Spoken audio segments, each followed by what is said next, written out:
Huh. It's live now. Guys, give us a 1 in the chat if you can actually see us.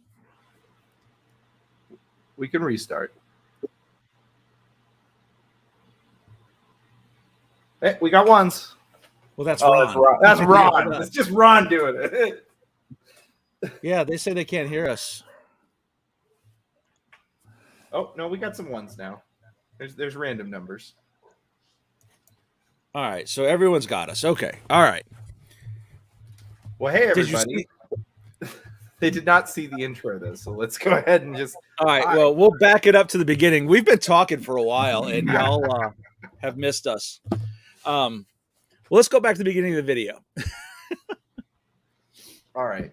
This is Tactical Wisdom. We're doing Tactical Reacts. We'll be a little more polite than we have been some of the other times, but only a little. And only where it's earned. Not much. Sorry, guys. I don't know when the video started, so we'll just go back to the beginning. This is basically a fight between Russian and Ukrainian forces along the last road out of Bakhmut. We're going to keep track of how they do and how well the squad leader does. He actually does a pretty good job of leading his team, giving some direction and things like that. But there's some crazy things going on. Y'all missed all my great jokes about Ron and teaching school and John and stuff in the back. We were talking about hiring 9-year-old Asians to sew for him, but they'll get it on the re-upload. Hey guys, I'll make sure the full video gets up. So all right, so let's go back to the beginning. What you're going to see right at the outset of this video is a guy who's readjusting his gear with his safety off, and as expected, he's going to fire a round. Go right on ahead.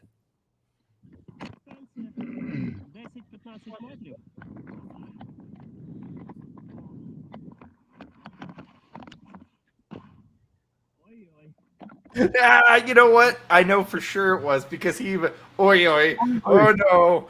Yeah. Well, and there's nothing like waking up the Russian observation post on the other side of the field that it's time to start watching. Boy, that might become relevant. If they haven't seen him already, they just heard him. Yeah. Boy, Joe, that might become relevant in a moment. Right. And one thing that Watcher pointed out on the video when we first played it is they're following a natural line of drift, this tree line. Listen, if you've got a tree line right there, get in it. Don't walk on the outside of it. And I point out that they got barbed wire stanchions there, but no barbed wire, no concertina. Bad news. All right. If you look directly ahead of you, there's a little clue as to what's going on by the big puff of smoke. Like artillery's already dropping on you. Yeah. Maybe try to be a little concealed. Yeah. And those smoke rounds are used for artillery spotters to try and walk their fire onto something. So, all right, go ahead, Watcher.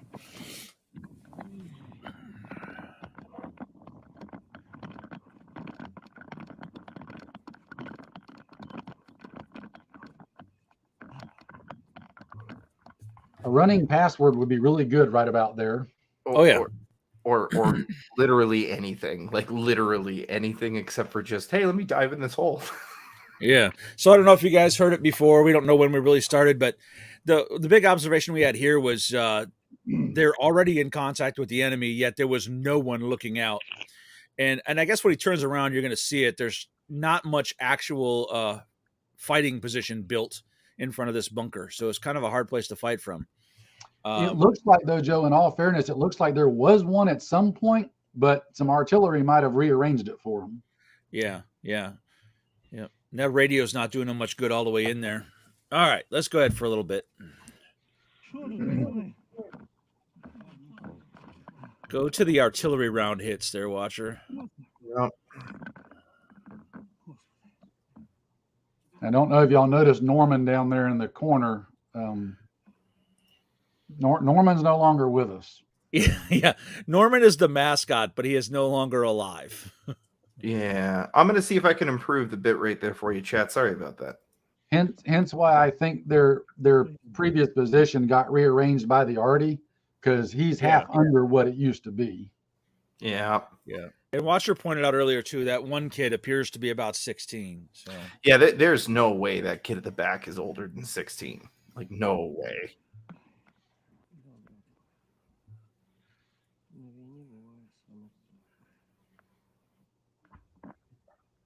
You know what? Yeah.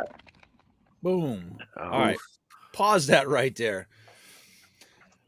So I think what happened was the Russians watched the squad leader and the other guy walk in there, and they just dropped around right on the entrance. And that guy was standing up, shoveling, and had a bad day. What were you going to say, Watcher? Well, I was going to say, chat. It turns out that that it's coming into the video's coming into StreamYard's nice and smooth. The other guys can see it nice, but it's doing something on the YouTube end where it's making it choppy. And honestly, it might be worth it to just cut the live feed and say, "Hey, you guys, you can watch this when we upload the recording." It's up to you, though, Joe. You're muted, Joe. He's never muted. No, I'm never muted. Y'all just can't hear me. Now let's just roll with it because otherwise let's just all right, good deal. Yeah. So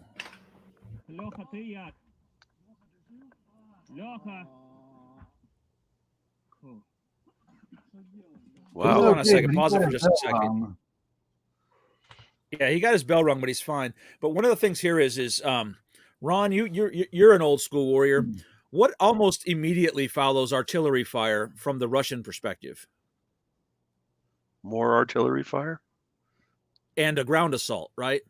And a ground assault, yes. They tend to walk yes. that artillery right up until the troops are on top of you. Guess what's about to happen, everyone? Well, the guy's complaining that he lost his IFAC. That's why he's laying there. Yeah. What, hey, guys? I'm just saying, like, P is for plenty. That's the equation, correct? Right. Quantity is a quality all of its own. Yeah. That's true. And that dude, that radio right there belongs in a museum, for the record. But anyway. Oh God, yeah. I hope everybody's hearing it. You can hear the snap of rounds passing within 5 feet of your position. That's a very distinct snap. Yep.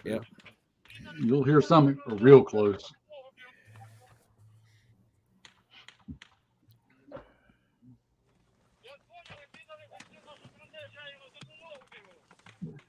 Yeah, just a heads up, Watcher. They can't see the closed captioning on the video because our bugs are right on top of it.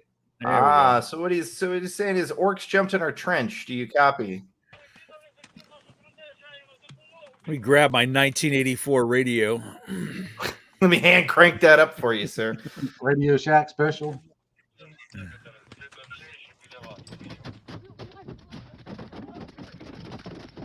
Oh, good God. Okay. Oh! Let's pause that. Oh boy. Go ahead, Watcher. What did you see? I saw a lot. So let's start with really poor marksmanship that led to you leaving a guy alive long enough that he got to hurl a grenade right at you. Yeah. Ooh. Well, that shows you also how close the Russians were. When you're in a static defensive position, you don't let people get within hand grenade range. That's an easy way to die. And what's crazy is, first of all, the one guy stops in the entrance, which prevents anyone else from getting out of the bunker and into position to fight back. So you got to make sure everyone knows to get out of the way first. But these guys, John, you pointed it out, they really don't care about spending ammo, do they? No, this is like, hey, we got plenty of it. Let's just inshallah and hurl it. Yeah, they're doing that Afghani squat. They're putting a rifle up over the top and shooting it. And I get it, you want to get fire superiority, but that ain't the way. In order to maintain fire superiority, you actually kind of got to be hitting the target at some point. Correct. What do you mean, John? They believe in accuracy by volume. We could just sort this out in the numbers, baby. America's running the funnel. That works only until the enemy realizes that you're not actually aiming and they can somewhat safely advance on you. Oh, baby. Yeah. This is I'll tell you what. There's another thing. There's another calculation you got to put in here. If you're this guy popping up out of the hole, and you see a guy hurling a grenade, I don't care if I get hit in the face with the grenade. I want to make sure that guy dies so the guys behind me don't get blown up. Right? I mean, I would. Yeah. I'm not ducking back down while I spray rounds around him. Oh well, it's my time, but you're going down. Well, let me tell you too that the video is deceptive. That guy is way closer than he appears, right? He is that is danger close. You don't want anyone that close to you from the opposing side unless you have a bayonet attached. And guess what? With that suppressor on, you can't attach a bayonet. Yeah, hey, can we talk about this for a second? Like, I get, everybody gets a can now. But how practical is that when you're fighting in trenches and you're already using a fairly long-barreled weapon? Well, in my opinion, I want to get Ron's because he knows what he's talking about more than I do. But in my opinion, it's not. You're already in a static position. They already know where you are. It's just silliness at that point. What do you think, Ron? Well, I want to protect my hearing. I mean, so that's all. That's most important. Safety first. Right. There's artillery going off everywhere, but that can is going to be the thing.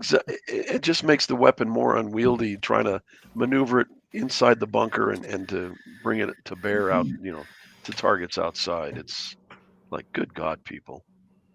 I mean, the dude got lucky here in that his random shots at the guy was just enough to make his aim off of throwing the grenade, and it went wide right. But boy, that was a roll of the dice for sure. Durna pointed something out too, that the guy led was sticking his rifle up first. You don't want to let anyone know where you're about to pop up. Bad things happen that way. All right, go right on ahead.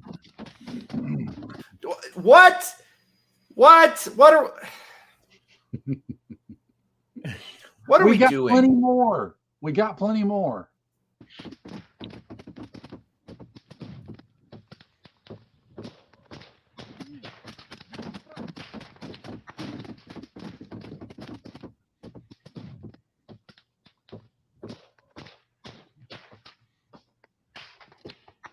Stop. You were too terrified to get a proper sight picture and sight alignment, but you can expose your entire fucking body to run outside this trench and not even crouch.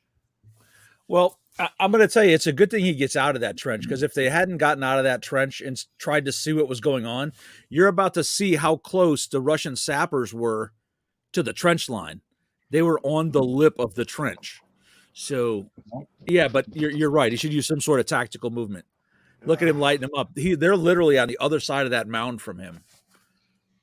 And it is skipping a little bit on my end, just FYI.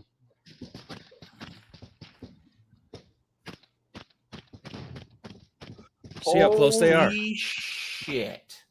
But he's still not actually hitting any of them. Holy shit. Oh. Bro. So from a Russian perspective, the Russians were doing it great. They had the machine gun on the other side, keeping their heads down, while the assault element crept right up on them. And it's like, by luck, this guy got over there.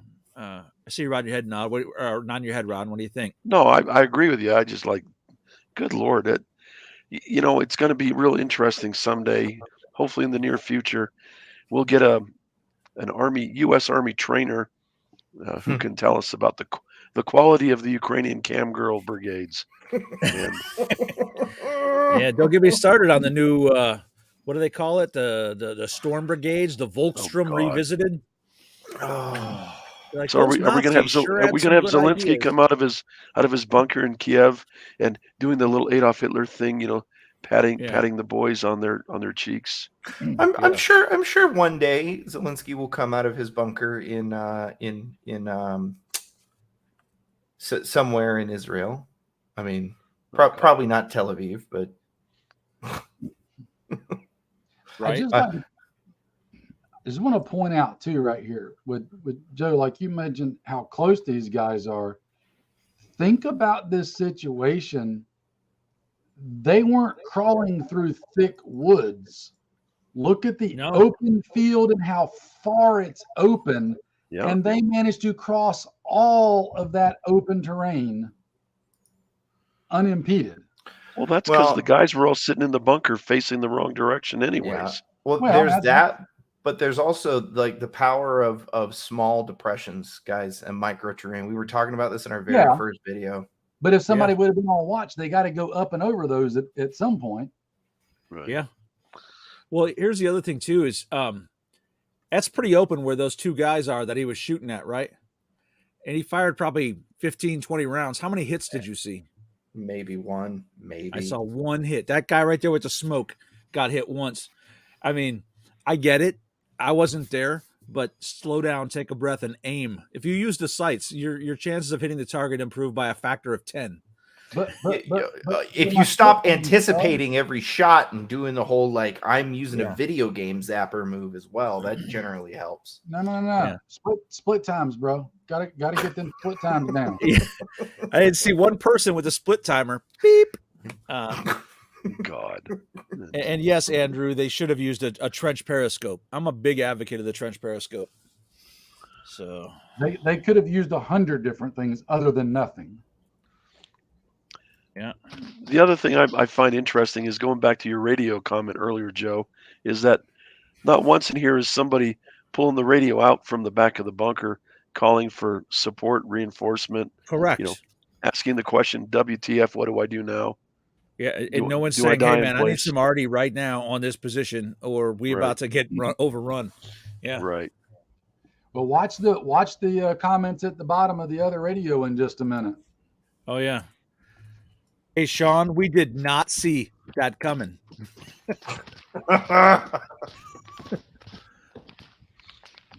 You know what? I'll hand it to him. Thus far, decent reload. It was a decent tack reload right there. Yeah. Well, emergency really. He dumped it, but there goes a grenade. He got one. Did anybody else see that grenade sail by his head? Yeah. Okay. All right. Just checking. Good Oh Lord. boy, why are you not in the prone? Well, Dude, his there's a bunch pitching of arm is dirt always- there. You don't want to lay in it. What?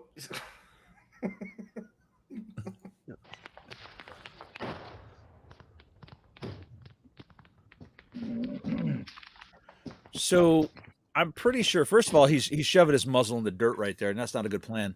That's a But I'm terrible pretty plan, yeah. sure it looked like an EOTech he has on there, right? There's literally Oh, let's no back up. excuse. There's literally no excuse to not be hitting targets that close with an EOTech. And Okay, notice here we go. here, to Watcher's point, as vertically oriented he is, you can already hear rounds Yeah. going by. There's a clue in that message as well. Yeah, they know where you are. The other guys don't approve of your action. So here's another micro terrain appreciation piece. We like to educate everyone. He's shooting right over the top. We never shoot over the top of things. We shoot around the side of them, right? Because if I'm looking for somebody, I'm looking at the top of it, and sure enough, here he is firing directly over the top. Well, and this is a good time as any to talk to those who may not be aware of the idea of skylighting. Oh yeah. Okay? There's a particular thing that happens when first of all, let's back up a little bit. Human eyes are really adept at finding movement. And you know where we're especially adept at finding movement? When there's high contrast. When something appears dark and the background behind them appears very light, or vice versa. And what happens when, I don't know, you're in the middle of a field and you're standing on top of a little mound of dirt and you're the only thing that's in the eye line sight of the people shooting at you and the sky. We call that skylighting yourself. It's You become it's somewhat magnetic and attract flying pieces of metal.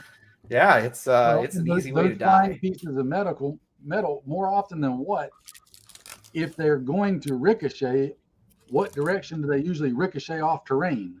Oh yeah. Up. They don't go left and right very often.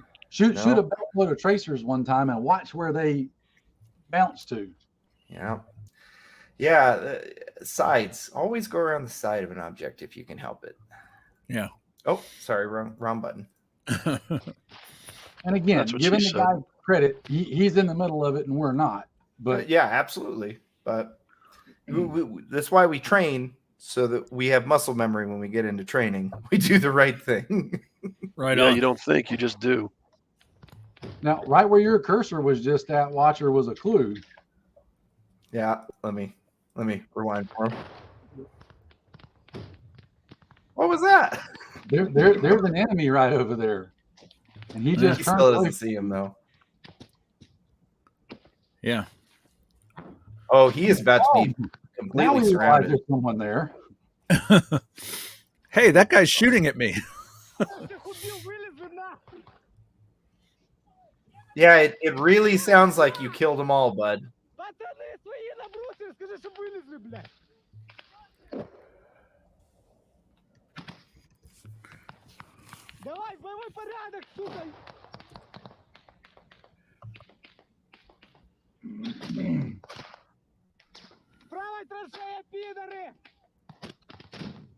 Yes, they're in the right trench. They're Okay. trying to flank you.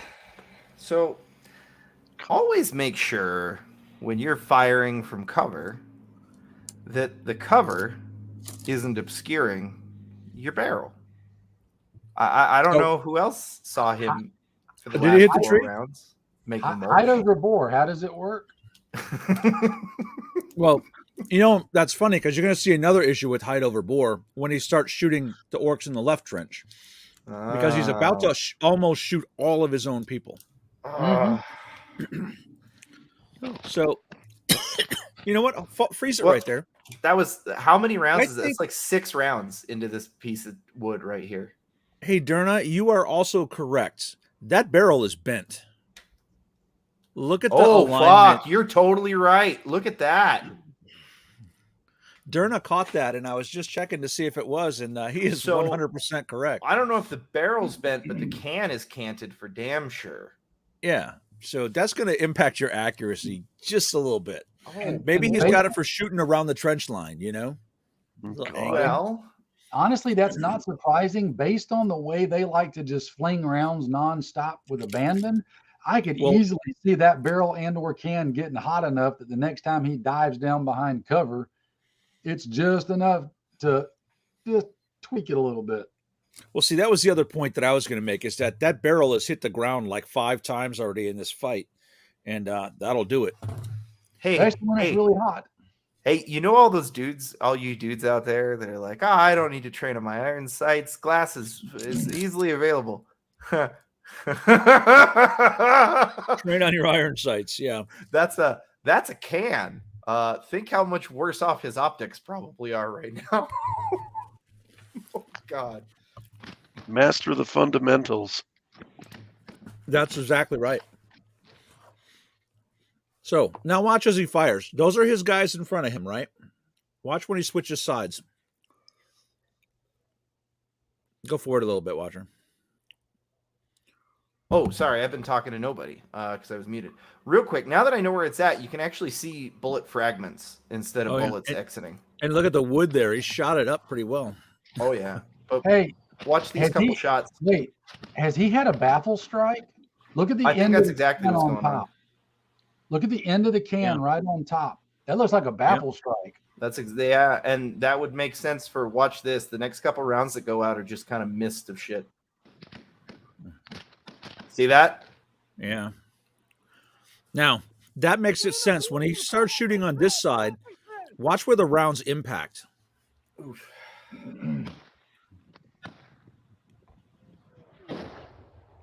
Huh. Пацаны, ко мне один! Где Владос? Владос! Сюда один! Владос, сюда! Один сюда, блядь! Правую траншею, сука! Yes, they're trying to flank you on the right. Pay attention. Смотри, правой сюда, всех по правому полю! All those trees are hit from the friendly side, for the record. Вперед левее, блядь! Whoa, whoa, whoa, hey, whoa, That was outgoing. whoa. Now look, in all fairness, if he can see the guy fixing to chunk a grenade on those guys and they can't see him, I'm all about him shooting them. But he's not shooting them. He's shooting at his own guys. That's the problem. So now that I see that, I don't know if that's a height over bore problem or it's that can that's arcing him down. It's got to be But, the can. If he had a baffle strike and it blew out the end of it, there's no telling where those rounds are going. Yeah. Well, That's you know what? He might not have had a baffle strike, Joe, like you pointed out, with him shoving it into the dirt. If he got enough dirt in that can and pulled the trigger, poof, yeah. just as good as a baffle strike. Michael nails it. He turned his rifle into a shotgun. Yeah. We're at World War I level trench warfare. He was trying to go back to a good 1917 trench gun. Yeah. Which, I mean, fair play. The Marines made it work. Yeah.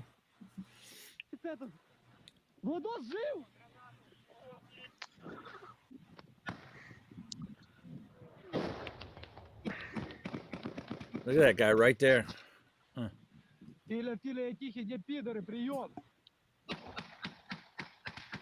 Where is Orcs? Did you not just see them walking right in front of you? I don't think he was looking at him. I think he was looking down at the radio or somewhere else with his eyes.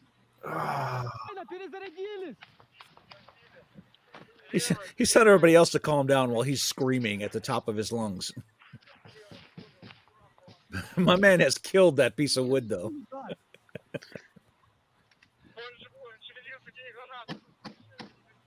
No, Derna, not a single machine gun in this position. Bad. You know what? I'm going to stop. I don't know that I have seen a single person acquire proper sight alignment and sight picture. No. Not a single person.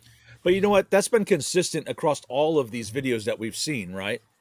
Everyone's firing from the low ready, not really firing from the actual firing position.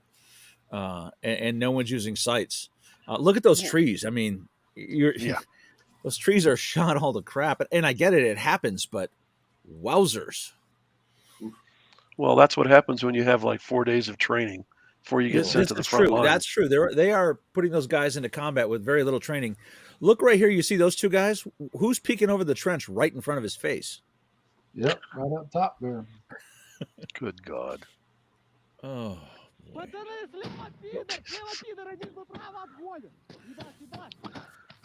I keep telling you bayonets, man. Y'all don't believe me. I mean, but let's be honest. Who would have thought in 2023 we would see World War I type trench warfare? Yeah, that's literally what this is right here. Well, I mean, when you, it makes sense from the thing that broke us out of trench warfare was the tank. So it makes sense that when you take the tank out of commission, that's where we retreat to. And you know, I've been reading a lot of H. John Poole, and he talks a lot about Eastern fighting, and he considers Russians to be Eastern people because they are. Those three guys creeping right up on the trench line is a classic Eastern tactic. Look over here while we slip in here, and we're going to bayonet you rather than shoot you, so no one knows we're even here.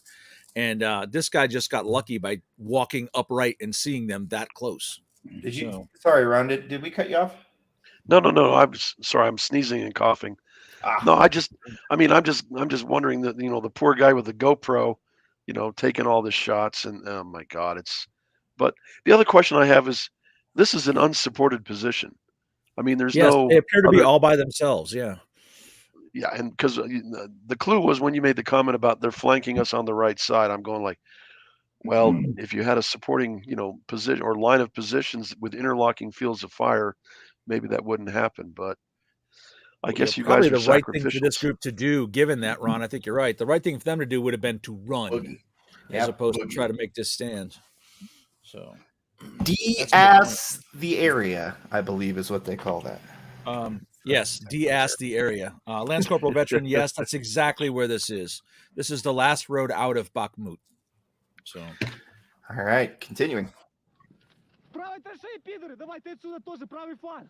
Левые остались! Контрольте вдвоем! Берегите БК правый фланг! Держим правую траншею!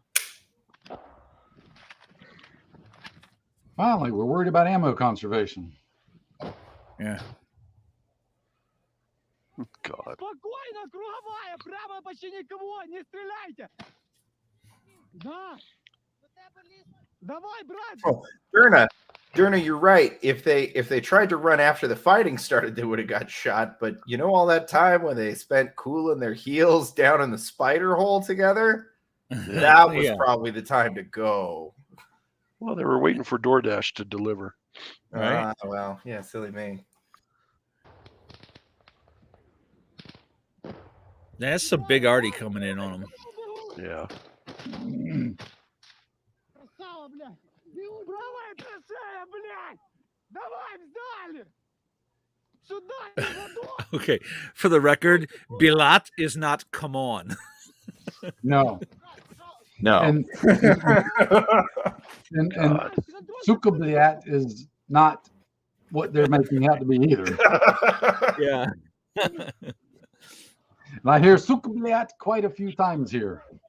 Durna says their own side might have shot him, maybe. That's true.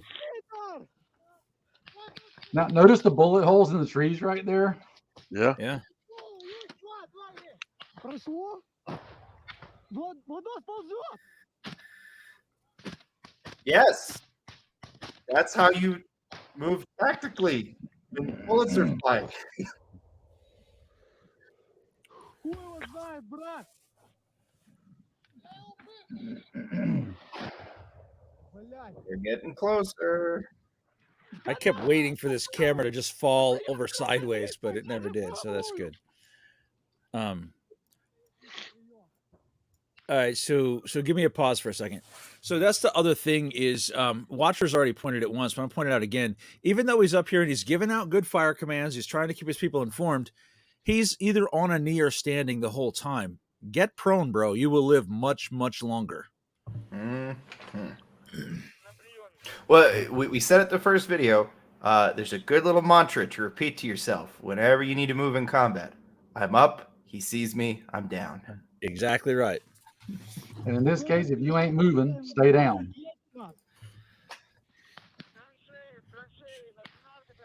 Good Lord. Владос, оставь Япчанку на 12 и все траншеи контролем! Беги, скажи пацанам, Япчанка на 12, все остальные траншею контролем! Are we coming up on about the 9-minute mark? Крикни, Pretty что close. траншеи пидоры, пацанам! Yeah. Yeah, he's gonna get a shock here in about right at the 9-minute mark. Well, it's funny because I'm pretty sure this answers the question I was just going to say, which is, boy, where's that Russian forward observer? Because the rounds were getting closer, and now they're not getting closer anymore.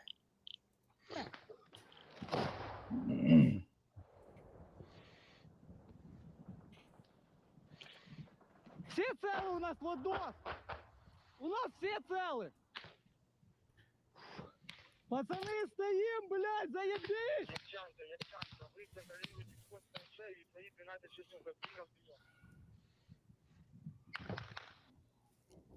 Шо, пидоры, сука, это Oh, Jeez. Ouch. Блядь! even he paused on that one. Yeah, hold on. And again, although on the video it looked like that was a long way away, that was practically on top of him. In fact, that was He felt that shrapnel whiz by. Yeah. yeah. He needed a new pair of underwears. First he said it, then he did it. Because you can hear him pause when he's screaming at him. Yeah.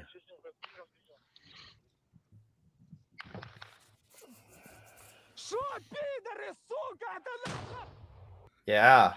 That was the entrance to the bunker, wasn't it? I think so. It looks like it. Это наша посадка! Hey, look where they are now. In the woods, where we said they should have been initially. Huh. Right. Funny how that happens. Расы, блядь! He does talk a lot of trash though. I admire it. Like I said, I'm all about it. Let's just wait until we've actually won the fight and it's over with. Then we talk the trash.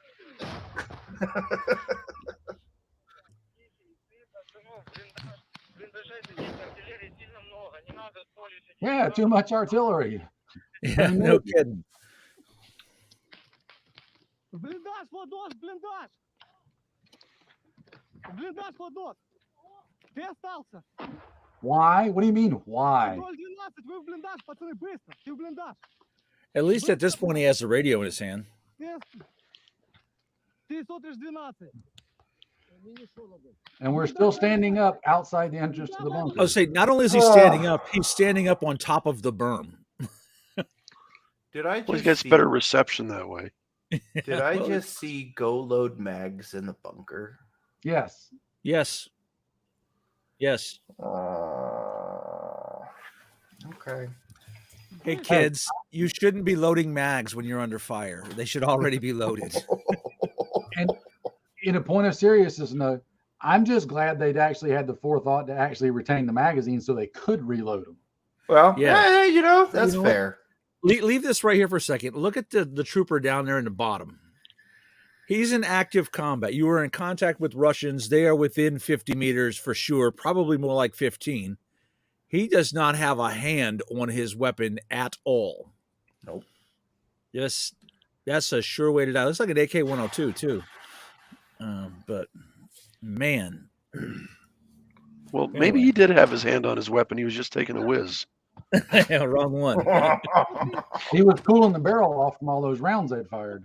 There you There go. does appear to be a lot more dirt in the entrance now. There sure does, and more broken timbers. Oh, God. And you don't see Norman anymore.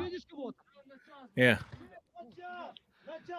Скажи Ябчанке контролировать. Подайте патроны Нормана. He's asking for Norman's mag. Norman's the guy at the beginning that wasn't with us no more. Есть магазин. Есть магазин, так вот, дос. And here's a big problem in combat. Pause that for a second. He's screaming for anyone else who has 5.56. Guess what? No one else has a 5.56. So when you're devising your team or your mutual preparedness group or whatever, everyone needs to have the same platform. Doesn't have to be the exact same model, but it needs to all be, interchangeable mags, interchangeable ammo. Oh, as if you can get as many of the parts to be interchangeable as possible, the better. Because good luck finding a gunsmith after shit goes down. Yeah. Yeah, that would I'd make wrong sense in a with normal world. As long as it all takes the same mags and ammo, you're relatively good. Same parts as a bonus, but I mean, in today's world, as much as it's out there, if you can all have guns that take 5.56 AR mags, you're a step ahead of the game right there. Mm-hmm. Kevin Dorr. Norman is there. He's all over the place. But No, he's pretty much in one spot underneath those timbers and dirt. yeah. Well, but it's no surprise they have this, logistics, different ammo, weapons types. I mean, everybody's throwing their surplus crap at them. That's true. true. And I mean, I just pick on the tanks. I'm just waiting for the Swedish S tanks to arrive, and but it's going to be remarkable. I'd hate to be a Ukrainian mechanic because oh God, yeah. And in all seriousness, Ron, that's a point I've been wondering about for ages. With all the hodgepodge mix mash of stuff that's being sent over there, how does anybody know what they've got? Their logistics have to be an absolute complete nightmare. Yeah, and because they're just throwing it looks, and this is kind of into the fight. The Slavic lifestyle. Well, at least the Russians only are. They do things that this squad leader sees having a 5.56 as some sort of a status symbol. Oh yeah, and that's why he has a different platform than everyone. But they should be making a requirement that whole units have the same platform all the way across. It's just silly for him to be sitting here screaming for ammo. Yeah, we had that problem in Afghanistan. The Afghans would, if they could get a hold of an M4 or something like that, they think they were the cock of the walk, and the rest of their soldiers were AK-47 types, and you're going like, okay, dude, but you're not getting any of my ammo, so Don, welcome. You may be late, but if it makes you feel any better, we've been watching this video for almost 40 minutes now, and you're still earlier than Ukrainian counter battery fire. That's a fact. In fact, artillery's been all over this. None of it Ukrainian. Yeah. So I watched this a bunch of times, and looking at the timer of what's left over, I guess I should just talk about the various things that happened along the way. You know, here to just monopolize the mic for a minute, just cause. Let me get a pillow. Yeah, you're gonna need one because it's boring. Well, it's it's a Fort Sill rock drill again. I'm digging it. You're kind of not wrong. It's When have I ever so- been wrong, dude? I'm sure I'll think of a time. I'm sure you will. Anyways, go ahead. I'm delaying the inevitable. You are. So in the worst attempt to be brief ever, it looks a lot like somebody is basically sweep and zoning mortars. The Russians, that is. And they're sort of that's what produces the random dropping look that is going on all over the place, is they have a whole sectioned out area, and it's just everywhere in here at sort of random intervals drop rounds, which makes the one that looks like it lands in the hole with them right at the beginning all the more impressive, because that is bare minimum 50% luck that it landed there. Right. But that's unto itself, that's kind of a wild thing. It goes right along with the Russians not giving a damn about their own troops, because their troops are definitively fighting where they're dropping artillery. Though, to be fair, they're not. They may or may not be doing the World War II advancing line of arty thing, as opposed to like sweep and zone. It's not a thing that we do anymore, to the best of my knowledge, but it is a thing that exists. You just draw a line, and then basically you just adjust out a little bit as you go. And it's intended to clear a whole lot of battle space for your troops. Considering how much maneuver warfare they do in general, it's not a totally unreasonable suggestion. So I can already hear lots of the, Russia sucks at arty. Because if you watch this quite a bit, when the guy pans, like he'll look way right or way left, and there's a round that drops way the hell out in the middle of nowhere. Now, either that's somebody shooting at something else, somebody who really sucks at their job, or they basically have a linear sheaf that they're marching forward like this. One of the three, and there's not really a way around it. Considering where the rest of it's dropping, though, it does seem intentional. It seems a lot like they're using it for battlefield control, which is exactly what they should be doing. And in the world of the Ukrainian response to this, I mean, we gave these guys more gear than I saw in my entire time in the Marine Corps, and I went to division arty shoots. So I don't know what the hell they're doing with it, but they suck at it. I think that's as short as I can make it. You missed the part where we saw, by the way, Joe, you're not hearable. I'm audibly challenged. Is that what you mean? That's the rumor. Go ahead, Ron, or Watcher. Go ahead with whatever you were going to say. I was going to say, we did find out, though. So we saw something new watching it together that we hadn't seen individually. The reason the dude doesn't hit anything is, granted, partially because he never aims, never ever. But the other reason is we realized that he's either had a baffle strike or he's heated up his thing to the point that it was pliable and then smashed it and bent it. He also mag dumps a berm at some point. So, I mean, he hit something. And by the sheer grace of God, didn't kill all of his men because the rounds impacted all the way around them. Yeah. But wow, it's crazy. What's even funnier is as he's shooting and not hitting anything, he's trash talking. Maybe Oh man, less trash talking and focus a little bit more on the aiming. Did we cover that they're not actually calling people orcs, by the way? Oh yeah. Yes. Yeah. I mean, I'm not sure whether that orcs is not the proper translation of the word for anyone who didn't know. No, it has something to do with it has to do with the alphabet people. It does.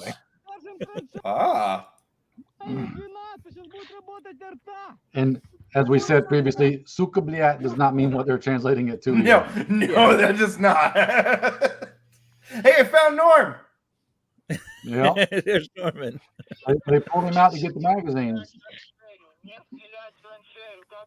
Now look where his rifle's laying at. Yeah, in the dirt and pointing at him. Oh man. So There's so much of that. Basically, every rifle that someone's not holding is just laying in the dirt. Wait, what is this? What did he drop his rifle in order to pull out? What is this?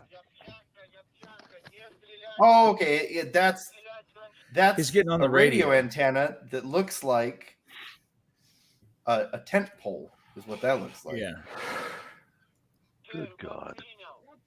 Принял! Тихий принял! Пацаны, в траншею не стрелять! Контролем 12! Yelling into the radio is the best way to get your message across via the airwaves, just so you know. I know that's what all my comm guys told me. Is if you're not screaming incoherently, just don't have that mic keyed. Well, it gives you an extra 2 nautical miles range. Well, that's what I was going to say. Yeah, I mean, we all know that the volume is carried. And see, I feel cheated because 4 months at signal school and we never got taught that. Oh, it's you know what it is it's the high-speed Marine training. Yeah. You know, I'm going to tell you, I'm going to be honest. I really thought that the guy at the very beginning who was shoveling, who ate that round, that artillery round, I honestly thought he was no longer with us. But oh man, that guy, by the way, he needs to get out of Ukraine and buy a lottery ticket somewhere, because that dude, that round looked like it landed at his feet. Well, I'll tell you who that is real quick. I'm happy he survived, because I'll tell you who that is. You ever pass a road crew and there's one guy shoveling and like 9 dudes staring at him shoveling? Apparently, we exported him to Ukraine, guys. I thought you were going to tell me it was the Winter Soldier, but you know. Well, if you look at the environment they were fighting in, it looked like it had just recently rained, or there was a lot of precip in the air, so the ground was really soft. So even though that round impacted near him, I think the ground absorbed a lot of the lethality of that round. That's why he was able to do the my pants are wet, but I'm okay. Yeah. I would agree. Look at the amount of dirt that gets kicked up when it hits. Well, the good thing my pants are camouflage. No one can see the brown. Yeah, and he's looking right at it when it hits too.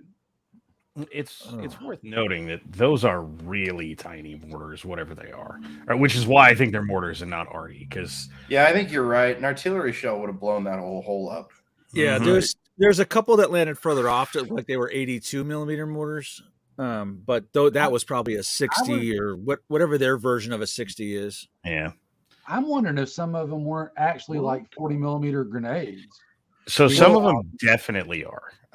There's one that goes off like right in front of the cameraman a couple feet away, and it is a little tiny blast. That is definitely. All I'm saying is the guy who carried an M203 that I love dearly and nicknamed Thumper, it looked very familiar to the little. Yeah. Well, and that's the thing. I as I pointed out, they were doing a classic Russian technique of crawling up to the trench, and what they do in that is you crawl up to the trench and everyone chucks a grenade in. That's when that grenade sailed by the leader's head, and that dude was literally standing 5 feet from him, and the other guys were, 15 feet away, about to enter the trench. They got lucky he looked that way, or they'd have been in a real world of hurt. Yeah. Well, I mean, everybody there is lucky to be alive. I don't want anyone to get the impression that like any of us think we're the Terminator and walk through the battlefield, drop one round, and smoke a guy at 1,000 feet, except, maybe Ron. But for all the rest of us, yes, you shoot multiple times and all kinds of stuff, but you hit something eventually, preferably before the 20th round in your mag. And so much of it, like, every single minute, the guy that throws the grenade that you were just talking about, he pops up and he just starts wailing away and gets nothing. Yeah, not a damn thing. Somebody said that he thought he deflected the grenade, like that he thought he hit him enough to make him. I don't think he did. I think the throw just sucked. But like I've watched it a couple times now. I don't think he hit him. No, that was me, Watcher. I don't think he hit him. I think he sent just enough rounds his way that it spooked the guy just enough that he went, "Oh crap, I'm being shot at!" right as he was throwing. Mm-hmm. Right. He just screwed up the game. I mean, that dude is literally right there. Yeah, you could throw the rifle at him and hit him, but he misses with rounds. Y'all know what I'm going to say the solution was right there, right? Use your sights. Bayonet. Bayonet. He could have bayoneted him. I would have went with use your sights first, but What makes the grass grow? or he could have poked him with his radio antenna. I don't know. Yeah, radio. You know, at antenna that was distance, he could have just reached out and poked him in the eye with that thing. Yeah. Did we cover the single greatest revealed mistake in this video that guarantees Ukraine loses the war? What was that? When they say everybody take cover, there's too much artillery, right? Yeah. What they are demonstrating is the Japanese military circa World War II kind of centralized command. That is the kind of thing where, hey, there's lots of incoming is useful information, but everyone who can hear this take cover is not a good command to be handing down, right? I mean, radios go far. You're talking to lots of people. Presumably, there's some NCO somewhere who knows whether or not he can maneuver right that minute. And you're shutting it all down because somebody somewhere sees artillery coming in. And I'll also point out that someone who speaks Russian was probably listening to that radio channel too. 100% guaranteed. Because I don't know about you guys, I didn't hear a crypto beep. No, look, the radios that they're using, I'm pretty sure that most of the radios they're using aren't even capable. So I'm going to tell you that radio he was using was not capable of encryption in any for way. sure shape, that or one form. was not. Looked like about an 8-channel Kenwood radio from 1985. So Well, it may like very I well said, be. Radio Shack special. Yeah. So a lot of people are asking about grenades. First of all, I don't know that I saw any of them that still had grenades. I don't know how many they left with, but I didn't see any hanging off where I would traditionally see U.S. squads hanging grenades. Well, There was to a be couple of fair, times the squad leader called for it, and I think they threw them, but they didn't have a whole lot to throw. Once they lobbed them those first 1 or 2 times, they were out. Yeah. So I mean, yeah, he kept telling them to throw grenades because they were so close that you really couldn't miss them with the grenades, right? Man, and Don, you missed it, but I pointed out when those 3 Russians were like 15 feet in front of the trench, he mag dumps on them and scores 1 hit. oh yeah. So I think that's the part where he mag dumps the berm in front of him. yeah. No, Right. he does His that first- afterward. Is it Yeah. after? Yeah, that was It's later. somewhere right around there. But the first, he lights off something like 10 rounds, and the first half of them go into the berm in front of him. Oh, Directly between all of his guys. And we also pointed out he hit a lot of trees. I'm just gonna say that this furthers Watcher's theory of maybe not everybody needs a fucking can. All right, like maybe we can save $200 a soldier and not give everybody a fucking can. well, I mean, at this point, what we really ought to do is go give them all the M16A1s because these are people who are semi-auto spray and pray. I mean, it's going to cost us more in ammo, but they might hit something. Better odds. The odds are may the odds ever be in your favor. Right. Maybe But it's here's just the thing, I found the odds tend to lean in my favor when I actually use my sights. That's true. I think that's a bridge too far, man. You very clearly are asking too much. You're probably right. I withtract that. I mean, squad leader Michael- guy. has a Michael, your bunch of comment glass on all radio over it. makes no sense. Digital is a much shorter signal, and analog is a longer signal. So it would actually be easier to DF and ID on analog like they were using than on digital, which is a microburst. So And I'll remind everybody that, hey, guess who else definitely is using analog and encrypted radios in the same battle space? Yeah. Right. Yeah. What other thoughts, guys? What else stood out in that video? The lack of support. There's literally no support, no machine guns. We pointed that out a couple of times. There's not one machine gun in that squad. The other thing too is I didn't see a lot of buddy team activity. Right, there was like literally no coordination. That was literally one guy trying to wrangle 8 others. Mm. Yeah. Yeah, they're I'm just guessing that their basic training consisted of watching the movie Stripes and maybe a couple of Rambo movies, and Yeah. you know, First and Blood. then Yep. looked at the U.S. Cavalry catalog to look how can I look badass, and yeah, Yeah. their training sucked. Now, what's amazing about that is, I think it's pretty common knowledge that there are a ton of soft guys over there who are doing a boatload of training, and clearly sure. it's not But- helping. Well, sure, but like, I'm sorry, but you take a random Ukrainian off the street and give him 3 days with a soft guy, you're still gonna have a random Ukrainian who's had 3 days with a soft guy. That's it. Yeah. so there was somebody else there, obviously, because whoever they were talking to on the radio could see their position, because they kept telling them, hey, you got guys moving to the right, and they were also watching another trench somewhere close by. But you never saw any kind of actual support come in. Like, Hmm. Well, Even if they I'm betting would've- that was a drone operator, most likely. probably so, but even if they would have just had one machine gun somewhere behind him on Overwatch, right? That could have at least Man. pivoted where he needed to suppress every once in a while. I mean, even that would have went a long way. Well, I'm going helping- to tell you, the fact that they didn't have a machine gun is how those three guys almost got into a trench. Machine guns keep that from happening. Mhm. So, Well, it's also how they Firing- almost got flanked. yeah. Those guys And moving to really- the right could have been suppressed. In a U.S. unit, at that point, when he realized that there were three guys 15 feet literally from the trench, we would have called for a final protective fire, right? Everyone, this angle. Instead, he tried to John Wayne it, and it almost didn't work out well. So, Yeah. What? Even if all you did was say, "Saw gunner, go. We're going to maneuver." I mean, you'd have all the time in the world to get around the side of those guys and turn a saw suppressing you into an L-shaped ambush right there.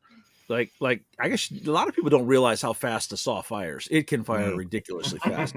And you know what? Although I gave him credit in the beginning for giving out good fire commands, they were very general. They weren't specific. So if that had been a U.S. unit, it'd have been like saw gunner, 3 o'clock, sustained, rifleman, 12 o'clock, rapid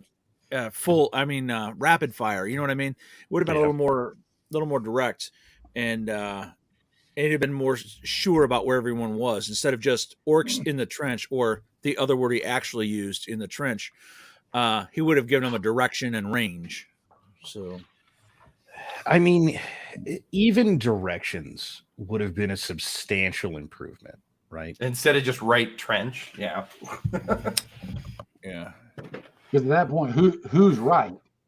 Like my right, your right, Ed's Well, right. I mean, maybe we're just we're being overly hard on that point. Maybe they have dictated front of trench, right? And so it's like convoy orders. Could Maybe be. they do have a left and right. I mean, I doubt it, but hypothetically, it's possible.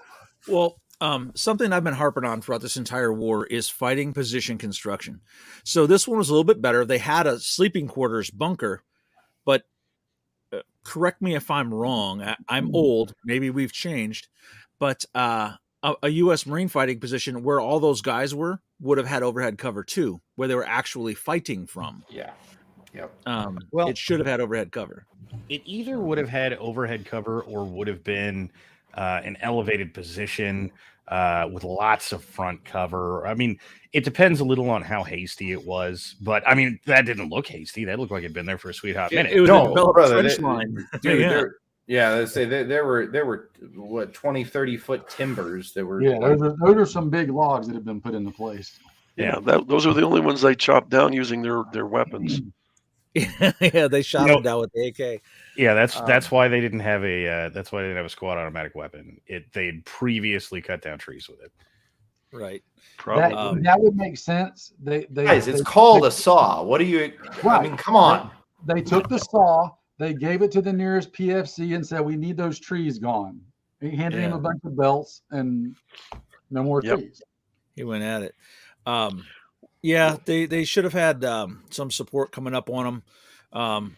Maybe someone who could have came up on a flank to help them, because they were getting taken from two different sides, and look, I'd like to see the full video, like what happened next, right? And all I'm slightly saying before, honestly.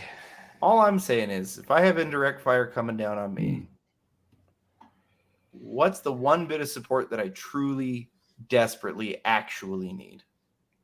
Don? Me. You need Where Don is and the the counter? Look, I'm sorry. Like, most of the guys in the video seem like teenagers that got picked up to come fight this war. My question is, where is the fucking counter battery fire? Where is any other like, you guys are talking about supportive elements like potentially reinforcing light infantry? I'm saying, where is like a single call over the radio of, hey guys, we have a fix on the dudes who are fucking you. We're about to hit them. Yeah, and here's the other piece, and it applied to both sides. There was not a single piece of air machinery anywhere. There was no helicopters, there was no CAS, there was nothing. So I just think that we've learned that in a true modern war against two modern militaries, air to mud is not going to happen. Well, I object to calling the Ukrainian military modern military. I thought you were going to object to my use of the term air to mud. No, I get that. I mean, the other thing I want to highlight though is the Russians showed good aggressiveness, and yes, they didn't flinch, and they kept pressing home the attack. So I'm telling you, that initial attack almost worked, and it was a tough one to make. Those guys crawled the whole way across that field. Yeah. I think the only reason it didn't is because they just had a couple of guys too few. If the Russians would have had 5 more guys with them, Yeah. that was I'll over. be honest too. It was the sergeant. I guess he's a sergeant. It was the sergeant's bad tactics that made the Russians fail, because if he hadn't been standing up, walking around like he was hanging out on the block, they never would have seen those Russians until they were inside that bunker. Yeah. And he turned around and was like, "Oh crap! There's Russians behind me." That's bad. That happened to a few guys on a North Carolina hill the other day, and it was me behind them, and it didn't go well. But anyway. There's so much on I kind of wish we could see I mean, we'll never get this, but I wish we could see Russian video of any of these assaults, because we're getting most likely the cream of the crop videos. Like there's a lot of, like, even in this, right? it's not like it's a solid take. They cut it up to make sure that, like, all their fuckiest parts they probably took out.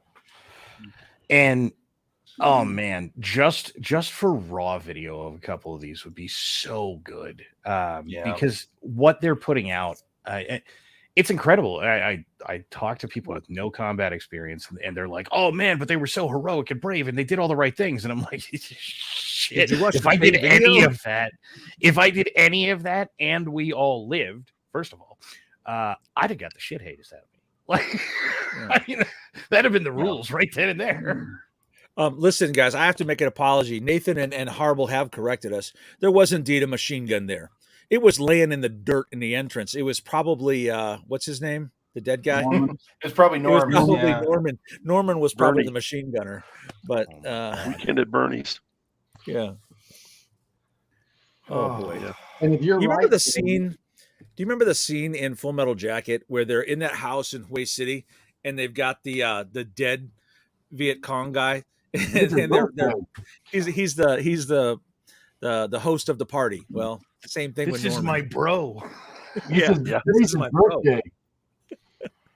Yes, Norman.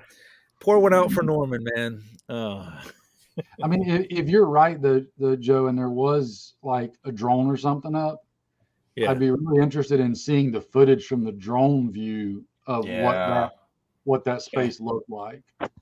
Yeah, I bet they won't release that because they probably show that they all almost got killed.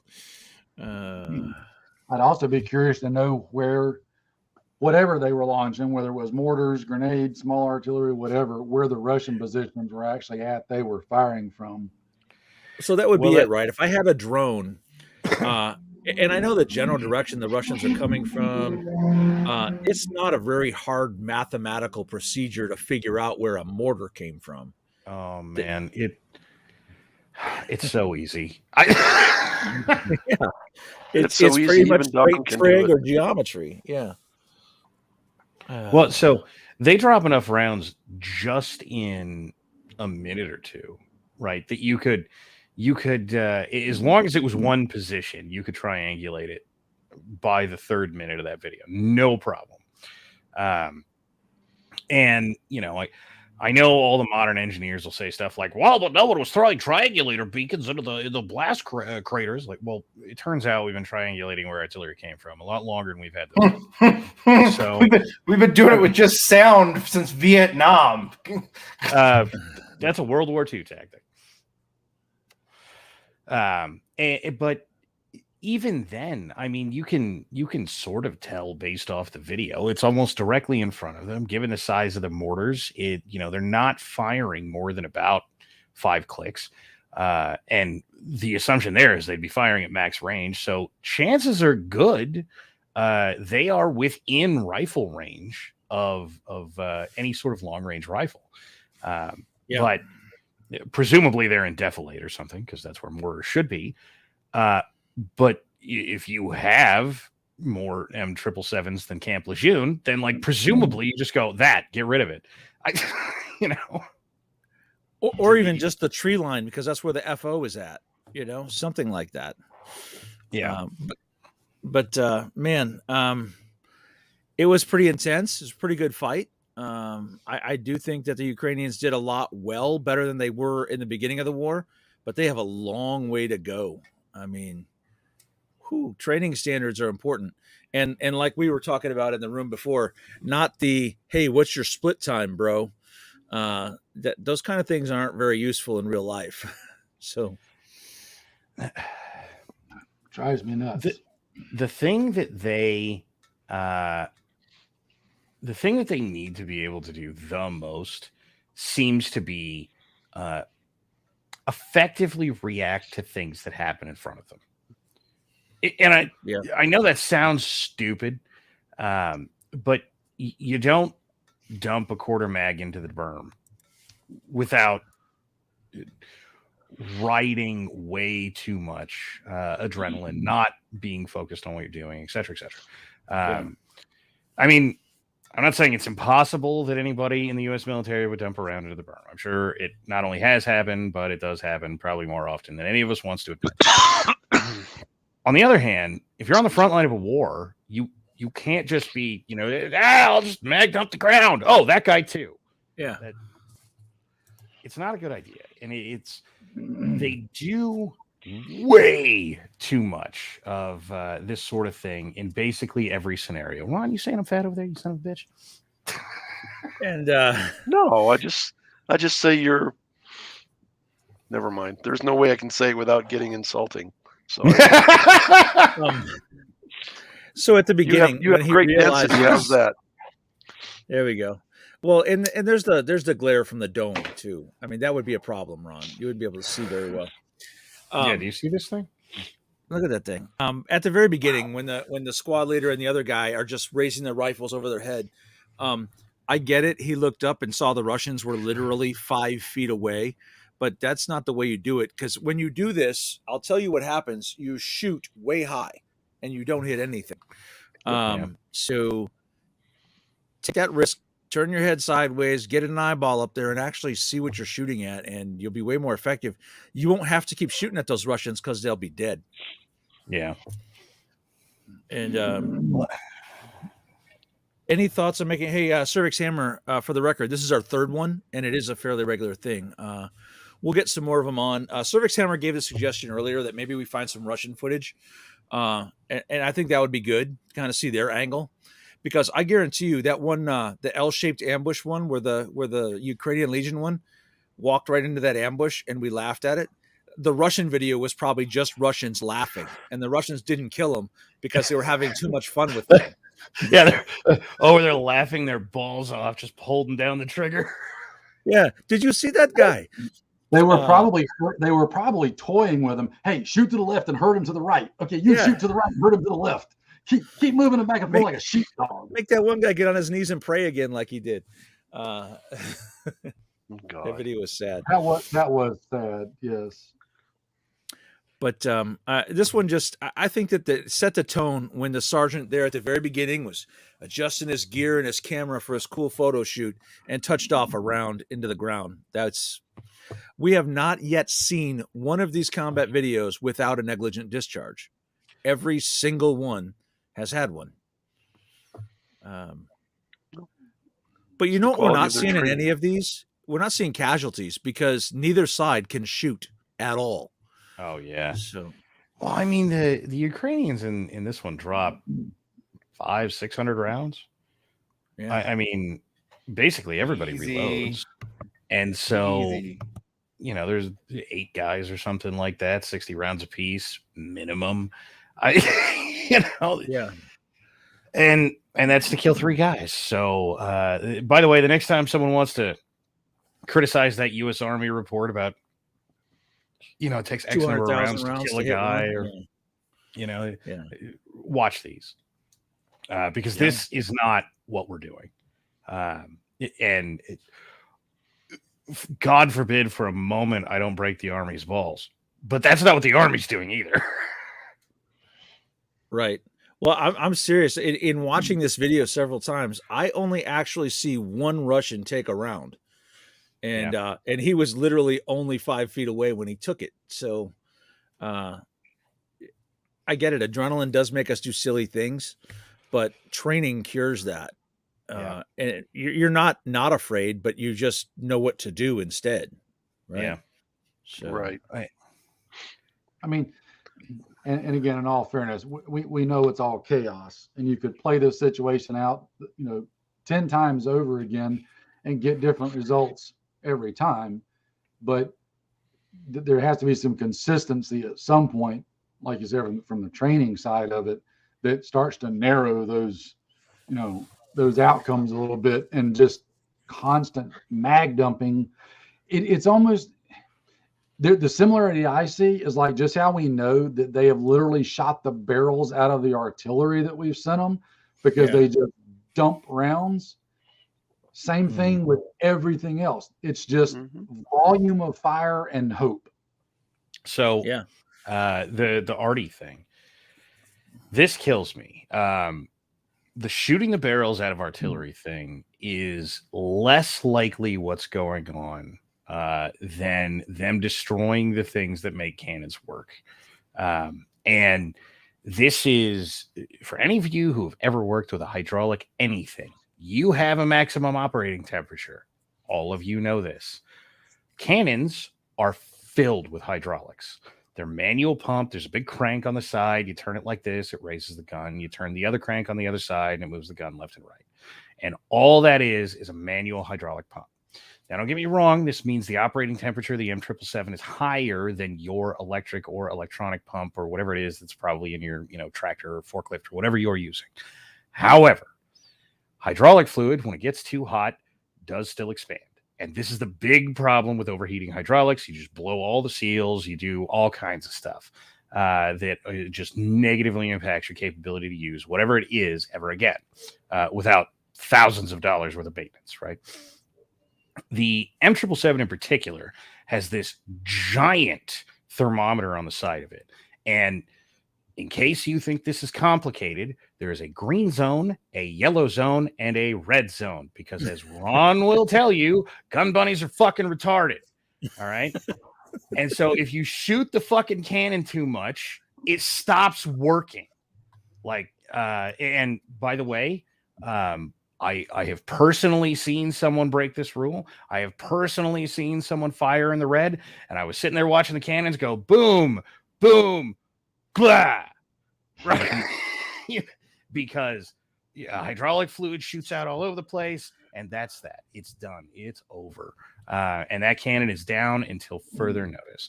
Now, if you watch Ukrainian round outputs at the beginning of the war, they're shooting more rounds than like anybody has ever, right? Yeah. And very quickly, that number drops to nothing. Now, there's a lot of people who are running around going, "Oh, see, this is." I mean, okay, there's not that many people, but there's a lot of artillery nerds running around going, "See, this is what happens when you use a titanium barrel instead of a steel barrel. If we had set the 198, so this would have happened." Which, by the way, is just a bunch of fucking assholes who don't like the 777. Fine, fuck them. The titanium barrels work just fine. They fire like a fucking million rounds. There is a thing that you have to do to make them accurate, and that thing is math and work. So I'm betting the Ukrainians aren't doing it. But it does exist. You can fire, it's something like 1 million rounds per barrel, right? And they just haven't shot enough rounds to have actually attained the destruction of a barrel, unless they've shot the first like 6 months of the war out of 2 howitzers, right? Which is unrealistic and stupid. So presumably, we're not actually ruining the barrels. We're just destroying the cannons themselves as a whole.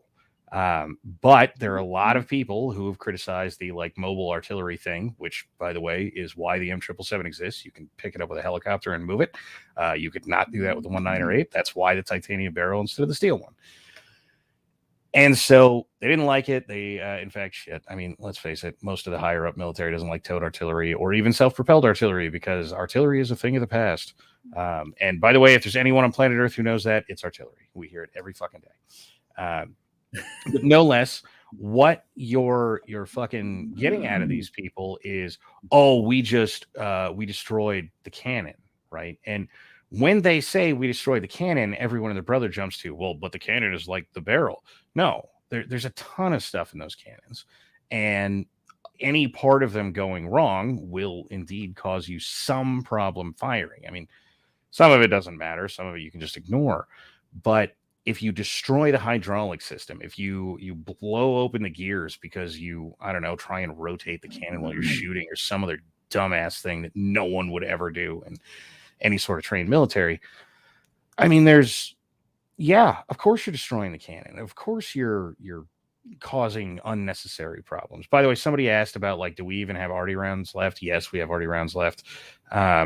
We probably don't have any M79 or 5. We probably sent all of that to Ukraine, but the M107 155 millimeter round in any given ammunition dump that stores artillery rounds anywhere in the United States, we had like 2 or 3 million back in 2019.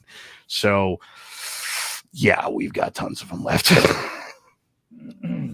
Yeah, I was going to say the same thing, Ron, by the way, for your comment. Anyway, thank you. That's why I wanted Don to be on here, because he was going to do exactly that, and I appreciate that. Yeah, exactly. I, for one, I'm glad he did, because I completely, although I knew it, I completely forgot about overheating the hydraulics on the damn thing. I know they're there, and I know it's a thing. Had a personal experience with overheating hydraulics on a certain large piece of equipment and destroying the tailgate of a truck recently that we won't go into. But it's a thing. You know, first of all, I almost wore the same shirt that you have on, John, so I'm glad I didn't, because that would have been gay. But I was going to point out that for people who don't have military experience, and you're wondering how you'll react under this, that shirt he's wearing is from brushbeater.org, NC Scout, his training class. I've been to a couple of his, and let me just tell you that the realism that goes on, you two do this on your own time, not mine. So you go to his classes, the realism will get you. And we actually had a guy kind of vapor lock in his last recce course, because the ambush and the heavy contact got so real. When Matt started telling people to lay down because they'd been shot, the guy in charge literally he thought it was getting real, right? And you need experiences like that now before you get into something, right? And it's crazy. So I come up there and there's this heavy firefight going on, and me and another veteran are calming everyone down and doing our thing. He was like, afterward, he was like, how do you guys do that? I'm like, it takes having been there a time or two for you to actually realize, hey man, it's going to be okay. If I do the right thing, I'm going to make it. And there's no substitute for training. And we're seeing it in these Ukrainian videos. They're not getting enough training and experience to actually get out there and meet with a peer level adversary. Yeah. And at the risk, that's why I sound like a broken record on my YouTube channel, Joe, is exactly what you just said. When it comes to like Matt's classes and a couple of others, that is some of the best training I have ever had, and I've been doing it for a long time with a lot of different big, well-known name people. And the experience you had, I think he's probably had a similar situation happen in every class, because the scout course that I did, me and my youngest son had a very similar situation. Had a guy that whenever he realized he was on the other end of my gun barrel, literally, it was, oops, sorry, you're dead. Well, I'll tell you, we were doing a night movement in one of his classes, and everyone was moving along, doing great. And he had an ambush open up on us from behind, and it just, like, seriously, the realism of it shocks you into it, and you got to, like, hey man, we got to actually do something here. So I'm taking one from Mike Van Stuyven coming up here in a couple weeks. Going to do his mountain or his hunter class, his Jaeger class. But you have to get out, train, meet people. This is the future, guys. I mean, we like to talk about preparedness and what's going on in America. This is what's coming at some point in time. The powers that be want a World War III, and it's going to look like that. World War I trench combat. It's true. Unfortunately. Yeah. There's going to be some real differences, because evidently we have a bunch of vets hanging around that are more lethal than whatever Ukrainian soft or whatever the hell we just watched was.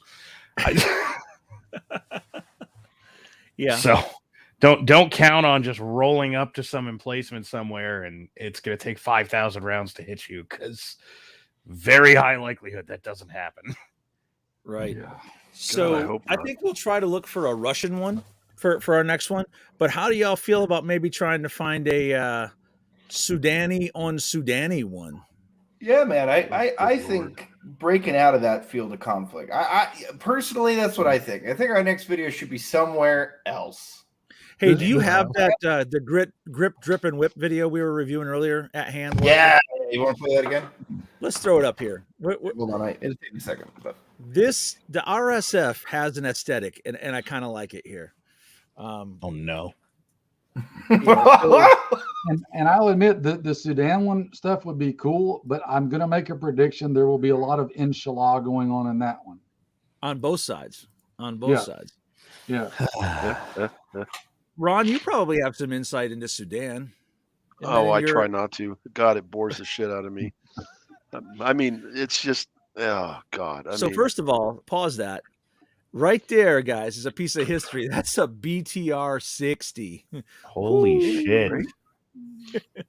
Anyway, well, that's it pretty. ain't broke. That's all. That's the level of their competence right there. I mean, so. Well, but hold on though. Where the fuck did they get this? That's what I. Because look, hold on. Because you know what this looks like to me, and Joe and I have been talking about this back and forth all day. This looks to me like the Chinese ripoff version of the Russian Special Forces vehicle of the Reese. Yeah. Well, who knows? Well, I'm going to point something out. You don't see a guy in the turret, and you don't see through those tinted windows because there's 4 Russians in it, probably. Wagner Group guys. Yeah. Yep. Exactly right. So. Yeah, this is too much. It looks too much like Mogadishu and Somalia and stuff.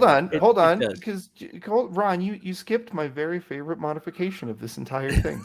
Oh my God! This brass retention receptacle right here. And it actually looks like that he has the belt fed into there too. Yeah. The belt is sitting in there. That's a fancy ammo containment unit. That's what that is. Yeah. That's pretty solid right there, man. Does he, or is it just hanging out? No, that's spray paint. Never mind. No, it's in there. And does anybody else notice that's an anti-air version of the Dishka because of the way the with the shoulder mount? Yeah. Hold up. What's that in the background? I don't know. We haven't made. Hold on, because remember, everybody, we haven't made armored vehicles with gun ports like that in the West, at least. That looks like a Peacekeeper. Ron, you remember the Peacekeeper from the Air Force, right? Yeah, the V-150 Commando Peacekeeper types. Yeah, whatever. isn't that what that is? A V? Yeah. Well, no, I mean, no, Like a Commando Cadillac? was like an armored car, but yeah, the Peacekeeper was like an SUV on Cadillac steroids Gauge with gun V500, ports, wasn't it? something like that. Yeah, Yeah, before I the think that's what that LAVs is. came out. Yeah. I'm- Well, you know, yeah. Sudan's gotten a lot of hand-me-down military aid from all sorts of countries through the years, trying to buy favoritism and influence, and so it's who I'm telling you, knows? I I think mean, those are Russians. They're like, let's get out of here. yeah, Bro, I gotta say though, I mean, like wherever you go, wherever there's fighting, Toyota Hilux will be there. oh yeah, most I will say reliable this, vehicle though. ever. The old school wood stock, folding stock AKMs that they're all holding, that's a certain aesthetic. I really like that gun. Yeah. So, except for that guy with the random AR. I don't know where he got that. But So, by the way, in the world of the most innocuous Civil War kind of thing is coming to the U.S. Uh, indicator.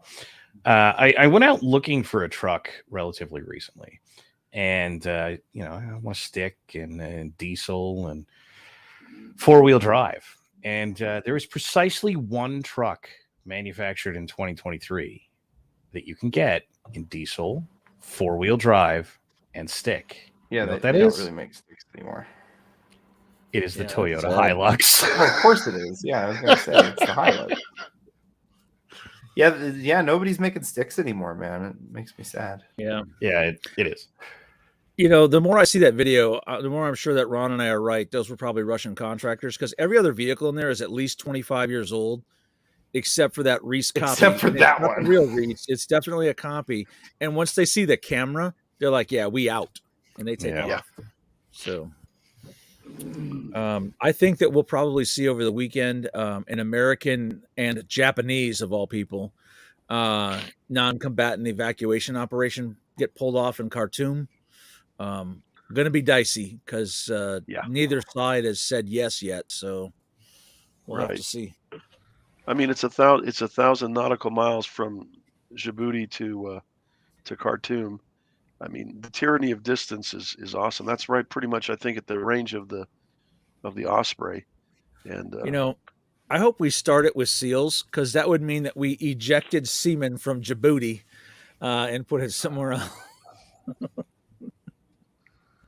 well, supposedly there's a small marine afloat detachment somewhere in the Red Sea, and I they, wonder where they you came know, from because the other two were in Asia. So well, I wasn't able to confirm. That's why I said supposedly, but yeah, I know that the 82nd did some uh, uh, planning prior to all this kicking off about a couple months ago, looking at airfield seizure, staging bases, ISBs, that sort of thing, and it's one of those ones where the 3-7 planners kind of they all had full heads of hair when they started the process, and by the end they were all looking like Don. So Right. it was I mean it was tough, and I think the Marines are going to find out the same thing because they're going to have to the helos or the Ospreys will go in, maybe establish a FARP somewhere outside of Khartoum that's defensible terrain, and because they could make it all the way to Khartoum light, but now when you start putting on passengers with all their luggage and stuff like that, it's going to be we can't get there from here. and there's And, literally nothing friendly between the two because you'd go right over Tigray where there's a civil conflict going on. right. Oh yeah, it's in like, both Eritrea and Ethiopia. So well, maybe we'll just fly straight on through to the car. Kidding. Or Chad. Yeah. well, I imagine at this point, El-Sisi has handed a note to his American embassy and said, "Hey, listen, if y'all take that airfield, could you look around for my jets? And I'm missing about 900 troops. So Yeah. if I Well, could his get those jets back, are that'd be nice." his jets are all, hulks now. I guess I've seen some video that they're all burned up or captured or I'm whatever. betting. So, I'm thinking that the pilots scuttled them when they saw that the RSF was already inside the wire. right. Yeah, definitely. So, But Yeah, they. I mean, the talking to some of the planners the other day, they at Bragg, they were just shaking their head, going, "This is going to be one tough one because even though they only have to pick up what 70, 80 embassy personnel, um, as soon as we announce the Neo, as we've always done Yeah. in the past in every other Neo, and you know this, Joe, is our our friendly third country nationals, the Brits, the French, and the whole host of other alphabet soup Mhm. nations are all going to say, "Hey, we don't have any asks to get there. Can you get our guys too?" And it becomes a much more complicated logistics maneuver. And the administration's already announced that the only people they're considering neoing would be the embassy personnel, not the other, what is it, 15,000 American Citizens. Yeah. citizens that live in and around Sudan.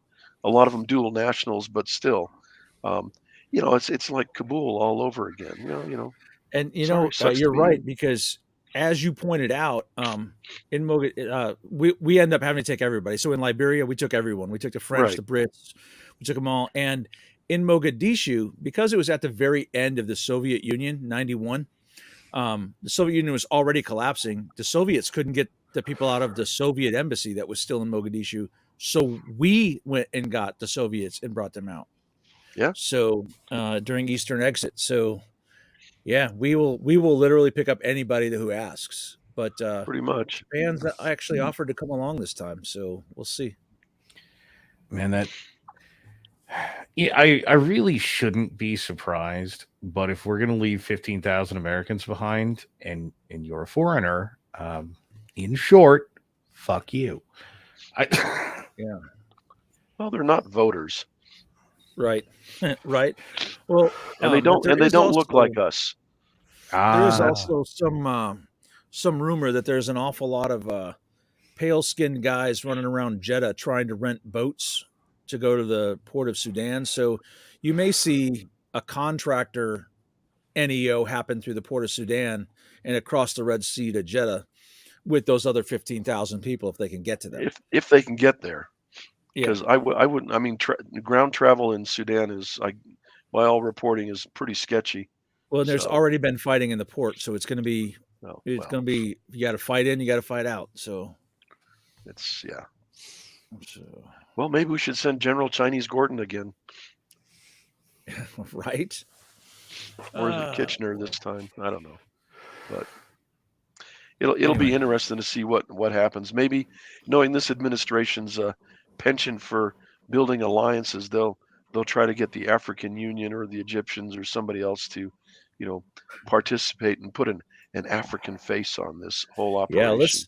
let's get the Kenyans and South Africans in there, and then let's see how many people die on every side because that's what happens when the AU gets involved in these things. Yes, very much Uh, so. yeah, when we were Fun. doing Liberia, they were like, yeah, "We're coordinating with the AU, but don't talk to them and don't tell them anything." I'm like, "Oh, so we're not actually coordinating with the AU." We're just pretending. Yeah. Yeah, yeah. On paper we are, but don't because they'll shoot you. Just keep going. Well, yeah, but So, Liberia was fun because you had all those child soldiers, so you had to aim low. So, well, not only that, there were like 9 different factions all fighting each other in the capital at the same time. You're like, just don't shoot the white guys, please. yeah, We're just trying to exactly. pass through. Exactly. So crazy, crazy, It'll be a crazy. All fun right, well, weekend. this was a good time. We'll find some other videos to look at, and maybe we do this every couple of weeks where we find one and we do an analysis. And honestly, guys, we're not doing it to laugh at them. We're doing it to illustrate to you why that war is still going on. The lack of training and lack of proper use of equipment on both sides. So Yep. we'll do the next one either from a Russian perspective or we'll get a conflict from somewhere other than Ukraine and do some analysis. There's actually a pretty good, you know what? This is not a bad idea. There was a pretty good Burmese resistance raid pulled off on a Burmese army checkpoint that I watched the other day. They rolled up Really? in these cars, popped out, smoked them, got back in the cars and took off. So maybe we'll do something like that just to get a different feel, right? Yeah. And we can also do the Chicago Walmart thing. I mean, Yes, yes, yes, Just yes. That's a great just a idea. different feel. That's There's kind probably more actual combat at the Chicago Walmart. There's Anyway. some healthy, large women there. I tell you. Oh my God. Oh, they're hungry. They're looking for bread. Well, They're Jen, not say, large. I Yeah, And a think large that's probably screen where we TV. call it. Yeah, I got it. 4K OLED bread mostly, but you know. It's bread nonetheless. Well, All right, Jen, everyone. are we ready to Right, call guys. it for this evening? Yep. Yeah, we're going to call it for this evening. Thanks, you guys. We appreciate everyone watching.